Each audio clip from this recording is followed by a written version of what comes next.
అందరికీ నమస్కారం। ఇవాల్టి మన వీడియోలో టేస్టీగా కొంచెం వెరైటీగా చికెన్ కీమా మసాలా కర్రీని ప్రిపేర్ చేసుకుందాము। దీనికోసం ముందుగా పొయ్యి వెలిగించి ఒక కడాయిని పెట్టుకోవాలి। దానిలో 3 టేబుల్ స్పూన్స్ వరకు ఆయిల్ ని వేడి చేసుకొని కొంచెం సాజీరా, చెక్క, లవంగం, యాలుక్కాయల్ని వేసుకోవాలి। అలాగే ఒక బిర్యానీ ఆకు, కొంచెం కరివేపాకును వేసి చిటపటమన్నాక మంచి వాసన వచ్చేదాకా బాగా వేయించాలి। దీని తర్వాత 2 పచ్చిమిరపకాయ చీలికలు వేసి 1 నిమిషం పాటు వేయించాక 2 పెద్ద ఉల్లిపాయ సన్నని తరుగు వేయాలి। ఇప్పుడు కూరకి సరిపడే ఉప్పును వేసి ఉల్లిపాయలని బాగా మగ్గించుకోవాలి। ఇలా ఉల్లిపాయలన్నీ బాగా మగ్గాక 1 టీ స్పూన్ పసుపును వేసి ఒకసారి వేయించుకోండి। దీని తర్వాత 1/2 కిలో నీట్గా కడిగిన బోన్లెస్ చికెన్ని తీసుకోవాలి।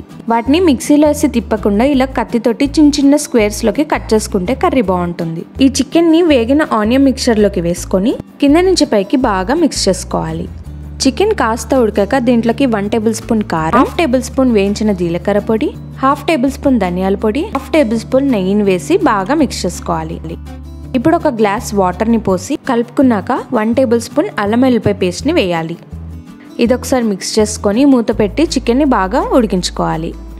ఇప్పుడు మూత తెరిచాక 5 మినిట్స్ పాటు అలాగే నూనె పైకి తేలేంత వరకు ఉడికించి దాంట్లోకి 2 పెద్ద టమాటాల ప్యూరీని వేసుకోవాలి। ఇప్పుడు ఒకసారి కలుపుకొని సిమ్లోనే మూత పెట్టకుండా 10 నిమిషాల పాటు నూనె పైకి తేలేంత వరకు బాగా ఉడికించుకోవాలి। కర్రీలో కారం సరిపోకపోతే 1 టీ స్పూన్ కారం, 1 teaspoon garam masala, 1 tablespoon ఎండు కొబ్బరి పొడిని వేసి కూరని బాగా కలపాలి।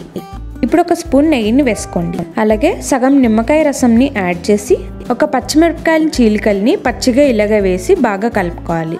ఇప్పుడు లాస్ట్లో కొంచెం కొత్తిమీరని జల్లుకుంటే చికెన్ కీమా మసాలా రెడీ అయిపోతుంది। ఈ కర్రీని రైస్, చపాతీ, పరోటా, నాన్ అన్నిట్లోకి చాలా బాగుంటుందండి। ఎప్పుడు చేసుకునే చికెన్ కర్రీస్ కన్నా ఇలా ఒకసారి ట్రై చేయండి, మీ అందరికి చాలా నచ్చుతుంది। ఈ రెసిపీని మీరు కూడా ట్రై చేసి ఎలా వచ్చిందో నాకు కామెంట్ సెక్షన్లో తెలియజేయండి। 2M's ఛానల్ని సబ్స్క్రైబ్ చేసి పక్కనున్న బెల్ ఐకాన్ క్లిక్ చేసి ఆల్ ఆప్షన్ క్లిక్ చేయడం మటుకు అస్సలు మర్చిపోకండి। Thanks for watching.